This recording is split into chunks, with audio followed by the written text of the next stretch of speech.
Make it stop, Jackie. Jackie, Jesus. I can't believe it, you're back. You said the darkness won't let you die, but I never believed you. Took it 4 days to repair you after you got shot in the face.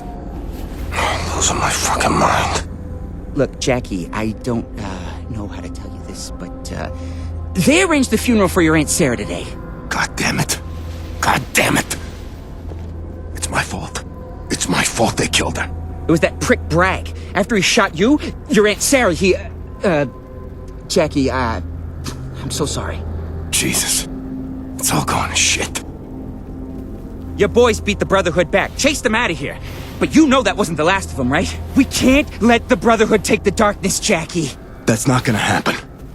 The darkness has Jenny's soul. And it wants these Brotherhood jackoffs dead and the siphon for itself. If I don't play ball, it says it'll keep her forever. Jackie, that siphon in the darkness's hands, it's not good. It's too powerful. With the siphon, it could overwhelm you. Take control completely.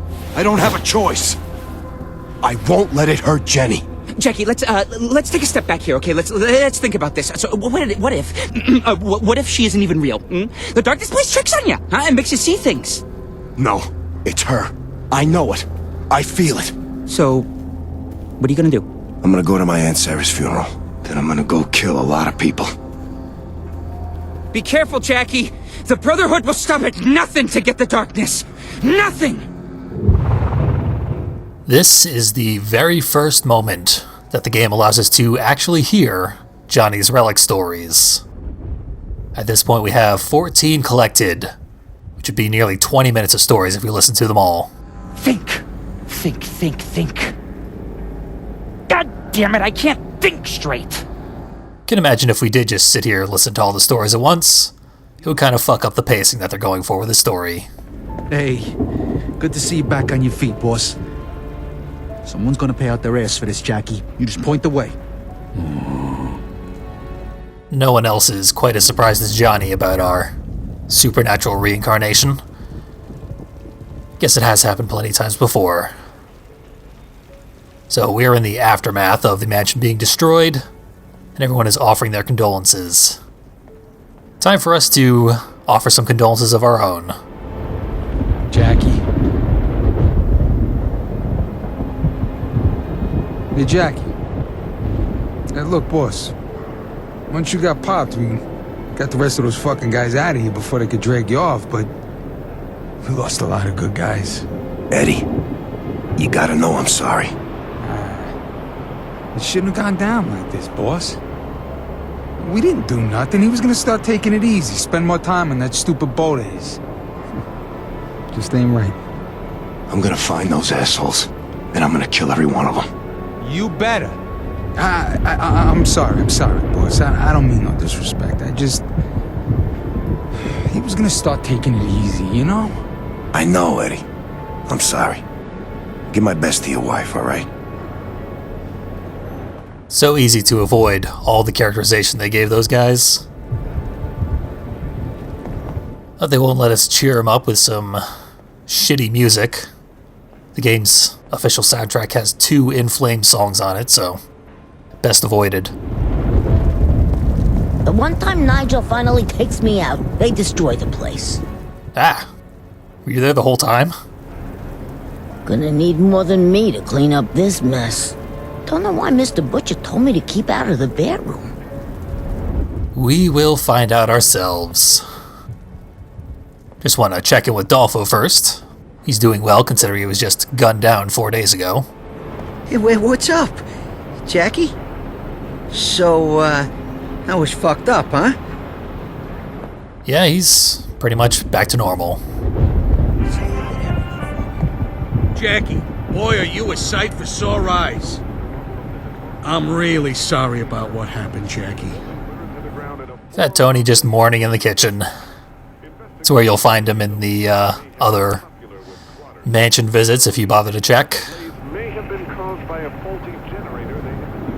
He's never especially interesting. Here's the office. And just the side of the office is the bathroom. Jesus Christ. Jackie? I'm sorry about what happened to Sarah, Jackie. You did what you had to do. No one blames you for what you did. For me, it's not about the money. It's the art. Finally get to see the Butcher in action. He just loves flushing corpses down the toilet, which is straight out of the comics. First time he shows up, he flushes a bunch of angel corpses down the toilet. That's his tradesman's secret. He likes to reduce human bodies to a nice, manageable paste. No one in the office, cause we're not here for business today. Jackie, you don't want to go up there, kid. Nothing you need to see. Ah, fuck, Jimmy. This is all my fault. Occupational hazard, son. I'm just so sorry about your aunt. She was one tough broad, you know. Funeral is today. We should get down there soon. Yeah. Let's go. Well, I was just gonna go right out the door, but since he told us we don't want to go up here, now I want to go up here. Not quite as interesting as I'd hoped, though. They just leave everyone's blood spatters all over the place.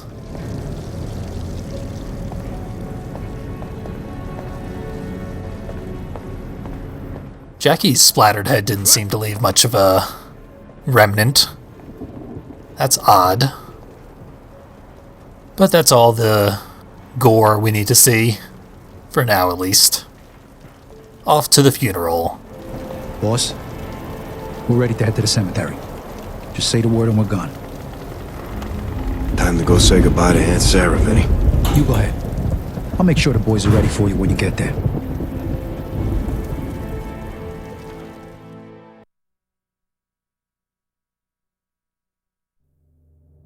When I was 18, running numbers for my cocksucking Uncle Paulie, I used to kill time at Rocco's. Real shithole of a bar. But the waitress, biggest tits you ever seen.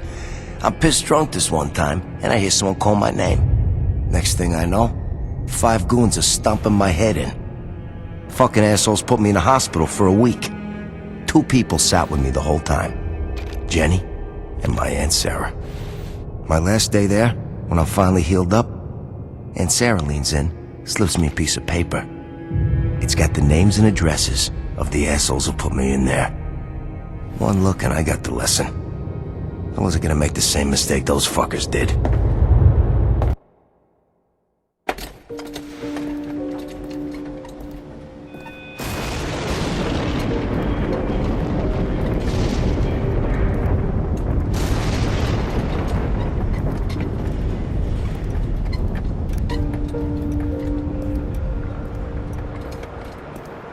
Jackie, none of this is real. Here you go, Jackie.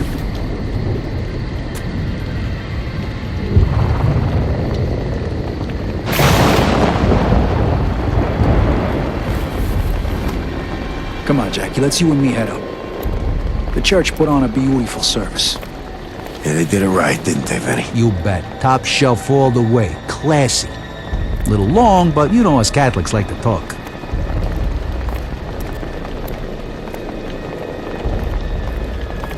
You know, boss, we're all thrilled that you got your thing back, but, you know, some of the boys are thinking maybe this hit has something to do with that, and, you know, well, no disrespect, but...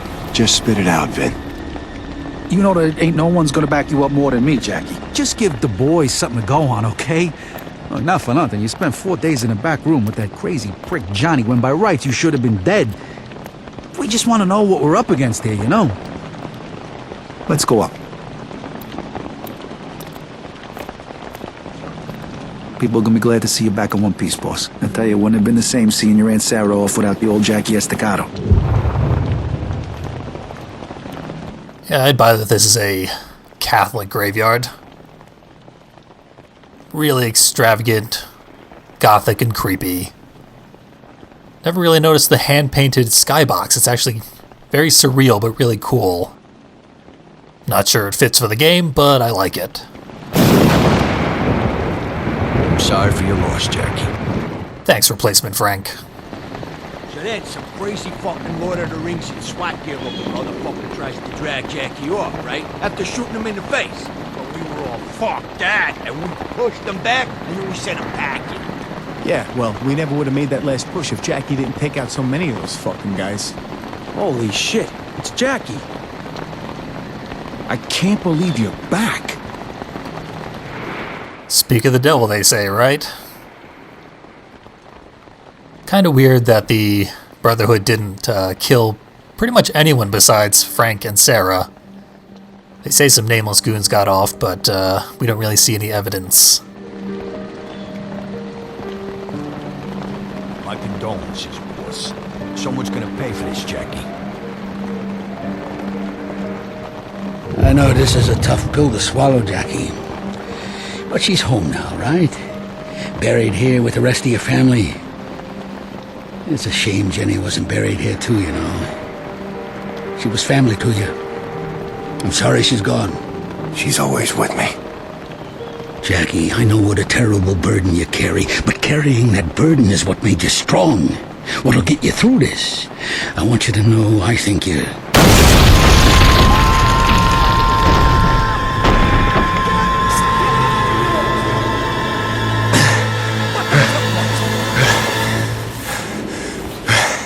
That's one tough old lady, Jackie. How many times do I have to shoot her before she surrenders? How long did it take you to come up with that one-liner, Bragg? This guy's the worst. And, yeah, if anyone thought they weren't going to hit the funeral, you don't know how edgy this game is. Jackie, they're coming over the walls! So the whole Brotherhood's here. Celebrate with us. Vengeance! Starts off pretty easy, I say, with a sliver of health. It's gonna get a lot harder from here. I wanted to grab the spotlight, but darkness went for the corpse instead.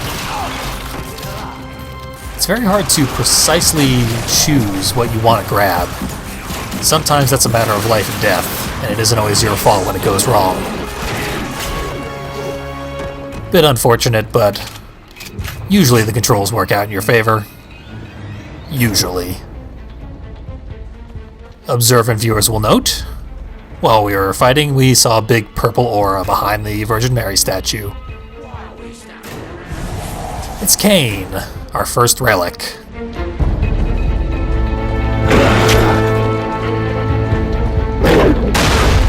All we brought were our birthday pistols. So, using the environment to our advantage is going to be helpful here, almost necessary. And using the air darkling attack caused someone to die off screen. There he is. His corpse just lying there. As I've said, it's not a good ability, but we've got it, might as well use it. Shield guy is always a pain in the ass. I had him stunned, and then I went to grab him, and he didn't grab. Then I accidentally grabbed the Darkling. Putting the Darkling down caused it to die, which gives us a few seconds away from the Darkling at least. I appreciate that. But we need guns. We have literally no ammo right now. There's a sawed-off. Gives us a couple shots to hopefully kill some people, defend ourselves. Not going to be easy, but if we cleverly use our darkness abilities, we should be able to get by just fine. I'm not using my darkness abilities at all. Okay, I'm bad at this game. Mostly worked out, though. You know, Jackie!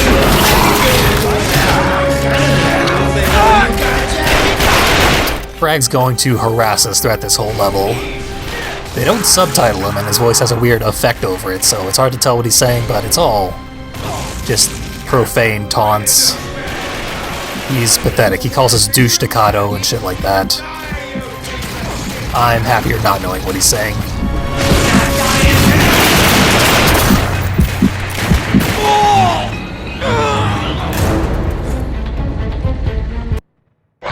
You must have your revenge! He does do a lot of hard to avoid damage, and it's also hard to keep a beat on him because he keeps teleporting.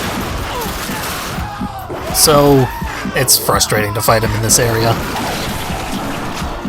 His mid-level appearances kind of suck. But that's fine, we can try again, no problem. Checkpoints are generous enough. Do gotta try and find guns again. It's always really hard to find guns once they've landed on the ground, so they can fall through terrain. Sometimes I'm positive they just disappear. Once you get armed, you can use hitman executions and keep yourself knee-deep in ammo. I haven't talked about the power executions that we bought a few levels ago, actually. Used them a bunch. What they do is refill our darkness powers. They reduce the cooldown on gun channeling and the swarm. So if your gun channeling and swarm aren't on cooldown, it does nothing to use power executions. And even when you do use them, it's only a tiny little bump to your recharge time.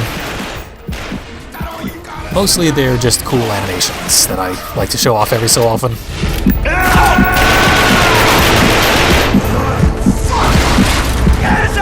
Right, you better run!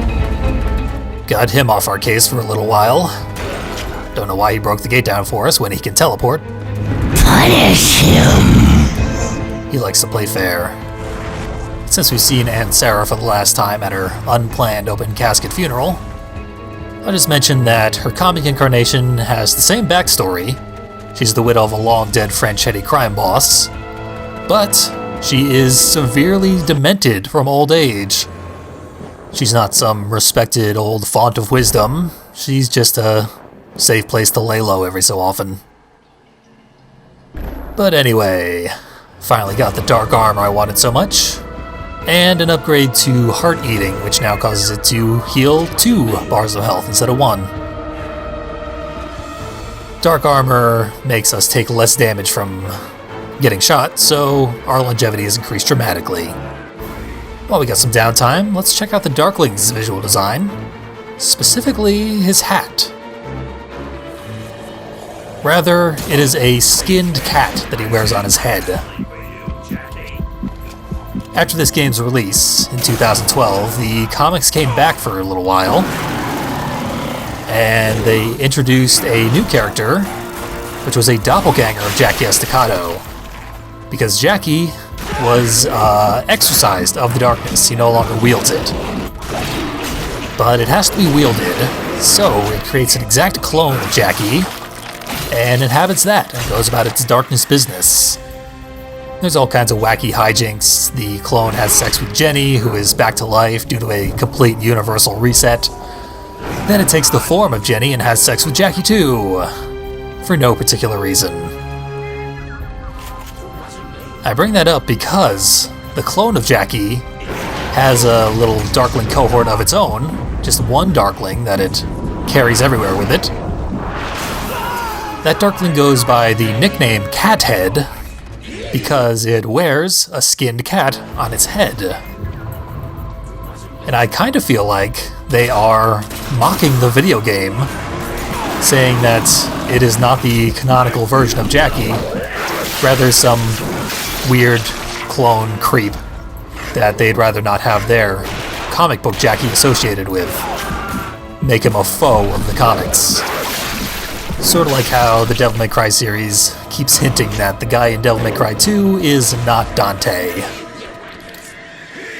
Because I said this game is maligned.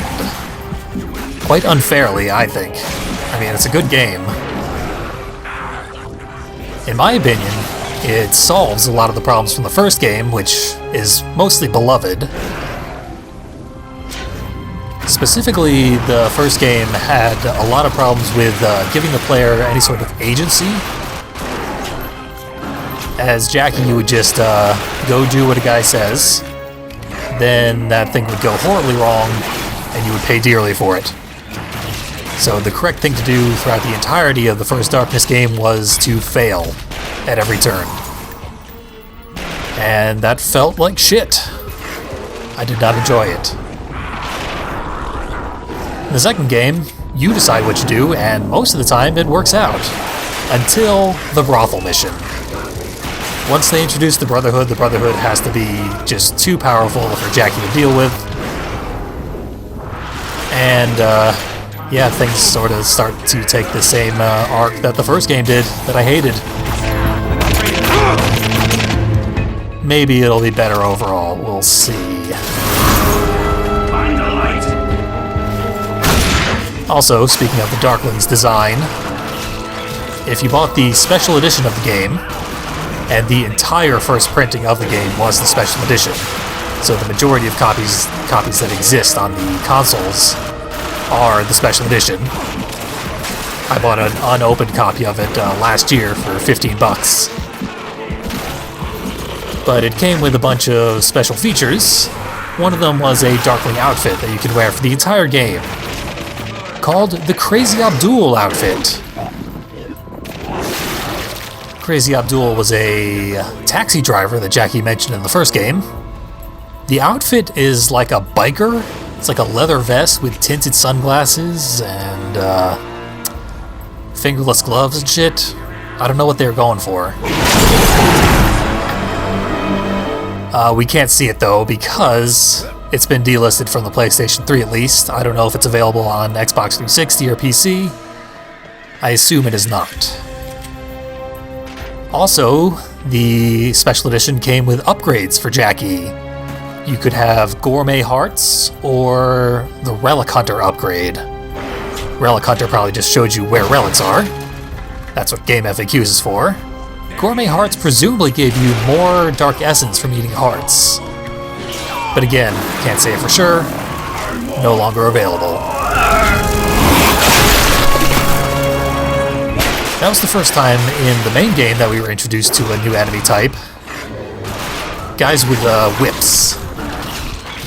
And they use them to wrench your weapon from your hand. Very annoying enemies if you let them get close. My first time through, I had a real hard time with them. I fucking hated the shit out of them, basically. On replay, they are actually quite manageable. Light grenades are not very manageable. Got away from that one at my earliest opportunity, and it still messed me up quite a bit. But as you can see, the Whippers, once you're in range of them, they are in range of you and your demon arm. So, smack them with that, and then grab them and execute them. It's just that easy. Unless you are under the effect of a light grenade or a spotlight guy. Then you're in trouble. From here on out, our darkness is sufficiently upgraded that getting hit with light for even a second is enough to kill us. Because the enemies are pretty goddamn powerful. We now rely on our dark armor to help us out. And healing regeneration when that doesn't work out for us. We can't eat hearts or do executions in the light, so it's bad news. We touch the light, we die, and everyone has light grenades now. Every group of enemies has a spotlight guy. It increases the challenge, that's for sure. Maybe a little too much.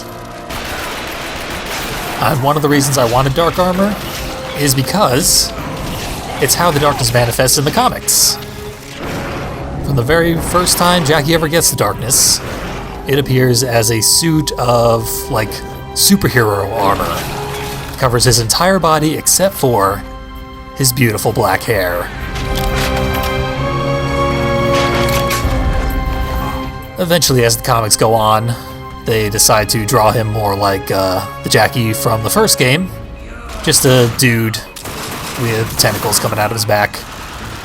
Sometimes glowing eyes, sometimes not. It's arbitrary. Kinda like it better when it was visually impressive. It was a big suit of armor. but it also started to have more defined powers once they switched away from doing the armor thing. Because in the first volume of the comics, the darkness can just do anything. It can fill an entire room with monstrosities, turn anyone to a paste. Jackie sticks it up someone's nose and pulls their skeleton out by separating all the sinew from the bones. Eventually it just becomes 2 tentacle heads and a couple of darklings helping him out. Much more reasonable. You can actually write stories around that shit.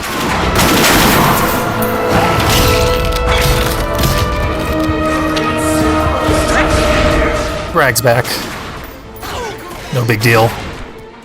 We're using a Desert Eagle for the first time. Not too interesting.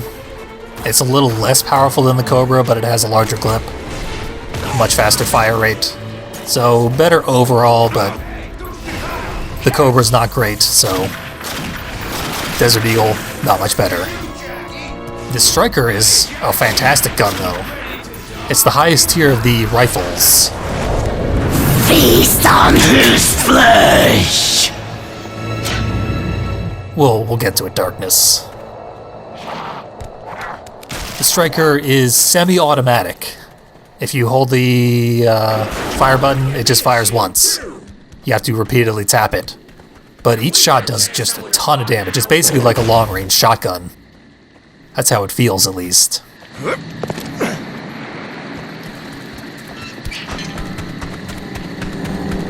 Seem to be ushering us towards a boss area. Might as well top off our talents real quick. Nothing too interesting. Yep, just demon blades.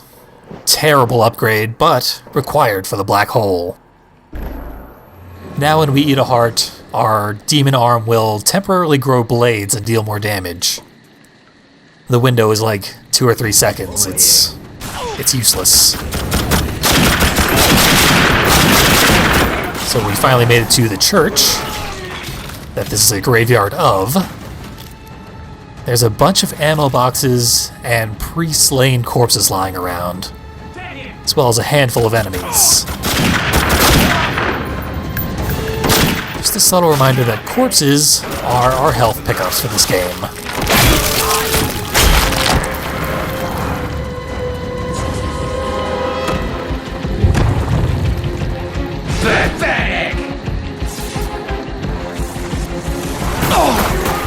And Bragg arrives, using his teleportation to appear behind us. He's gonna do a dive bomb on us occasionally, in between shooting at us. We can interrupt the dive bomb attack, but for the most part he is a human wrecking ball, like from the first boss fight. Get ready, shit for the wagons! You can avoid it by running, or, like I said, shoot him out of it. You have to do a ton of damage to do that, but the Striker does a ton of damage. So there you go. This is a pretty manageable boss fight, if you have gotten the correct upgrades at this point.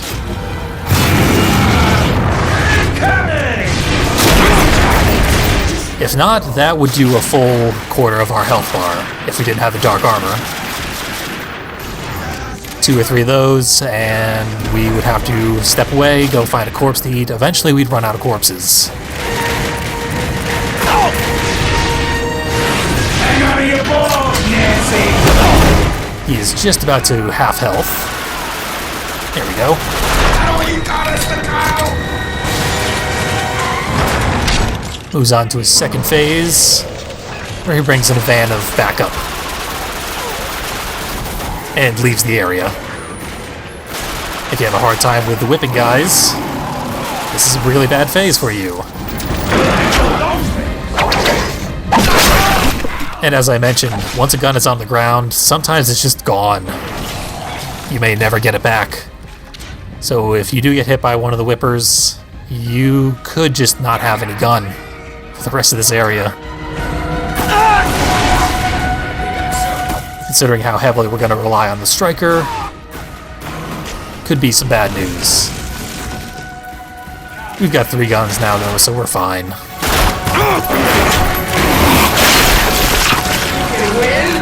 A little bit of extra ammo. Now he gets a triple darkness blast shot. It's actually extremely hard to dodge. But if you move a little closer or further away, sometimes it'll miss. You mostly just want to damage him down here, and a well-timed gun channeling usage can do that right away.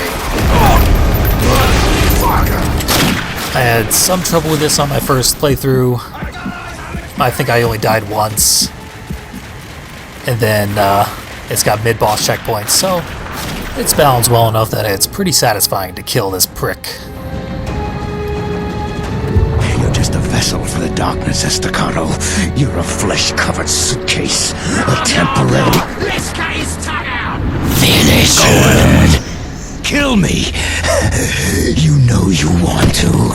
This is my reward. I welcome this suffering in the name of the Brotherhood. Where's your boss hiding? What makes you think he's hiding, huh? Hiding from weakness like you?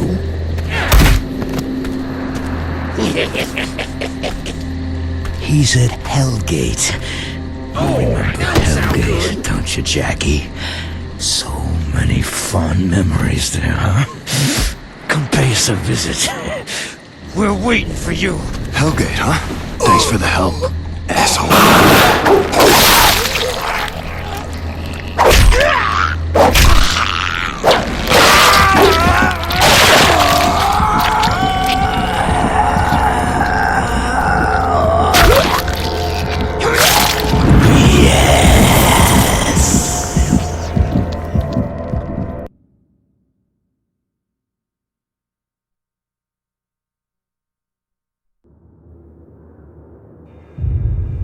First time you kill a man, you come to a crossroads.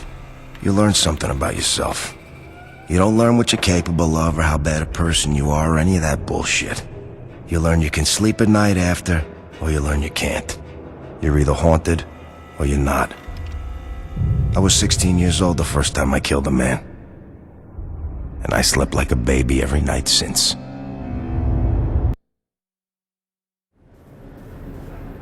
I don't know if you've looked inside this box, but the ashes in here? Yeah, definitely a dead guy. In fact, I think this dead guy used to be Cain. You know, first son of Adam and Eve, formerly of Cain and Abel, that guy. Now, there are 2 theories about what happened to Cain. The first claims that he married his sister and built a house where they lived until the day it collapsed, killing him. And honestly, that's so fucking boring I almost believe it. The second theory, however, claims Cain wandered the world for 100 years. See, God had set him on a path of atonement. So, alone, armed with nothing but his murder stick, Cain fought to rid our world of darkness. And by all accounts, he was pretty good at it. Not that I'm surprised. I mean, this is the guy who invented murder, fratricide, and hate crime all in one go. Obviously, he had talent. But talent won't get you very far against the darkness. Cain had heard of a woman called the Sister of Light. We know her as the Angelus. Cain tracked her down, seeking an ally against the darkness. Thing is, the Angelus is one nasty bitch. Real stickler for the rules. 100 years couldn't remove the stench of Abel's blood, so when the Angelus got a whiff of Cain, she burned him on the spot. Seeing as how I'm holding a box of his ashes, I'm inclined to believe the second theory. Jackie, let me introduce you to Enoch, great-great-great-great-grandson of Adam, great-grandfather to Noah, and the only guy who knows how many angels can dance on the head of a pin. I'm sure he'd say hi, but as you can see, he's dead. Enoch's a special guy. If not for him, we'd only know a teeny-tiny little smidgen of what we do about heaven, hell, and all those weebly-wobbly bits in between. How do you learn all this stuff? Well, if you read the Bible, it says that Enoch walked with God. What does that mean? Fuck if I know! I don't know, the Bible doesn't say, it just says, poof, no more Enoch. Next verse. This is why I don't read the Bible. I do, however, read the secret histories. And it's there that we learn Enoch actually ascended to heaven, where he apparently took some night classes, because the next time we see him, he's back on Earth, busy being the world's foremost expert on all things occult and supernatural. Do you know how many other people have been invited to heaven just for a visit? 0! Seriously, they loved him up there. So much, in fact, that upon his death, a heavenly host descended from the clouds simply to inscribe his skull with the language of angels. That's the markings you see. No one has ever been able to decipher them. But when the skull is placed in absolute darkness, the markings emit a faint singing noise, which is kind of a cool thing.